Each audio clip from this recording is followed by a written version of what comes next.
Ini barang kalau korang tak grab, korang rugi. Sungguh aku cakap dengan korang. Ini adalah hanger penyangkut penyapu dan juga mop tau. Dia boleh sangkut macam ni saja. Mudah saja kan. Jadinya penyapu kita tak rosak.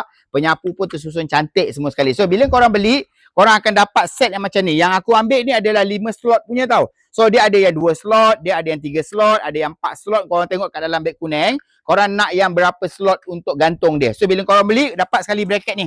Ini adalah bracket untuk sangkutkan dia punya hanger dia macam ni. Senang saja nak install dia. Lepas tu kalau ada mop macam ni, korang dah boleh sangkut mop korang macam ni. Sangat-sangat kuat, sangat-sangat grip dia punya lock dia, senang cakap macam tu. So kalau korang tengok betul-betul, ini barang kualiti dia bukan macam kualiti kedai RM2, bukan macam DIY punya. Mesti sampai kat tangan korang mesti puas hati punya. Barang ni memang baik, boleh pakai. So jadinya aku letakkan hanger penyapu dan juga hanger mop ni dekat dalam beg kuning, korang grab sekarang. InsyaAllah harga dia berbaloi. Okay, pergi sekarang kat beg kuning.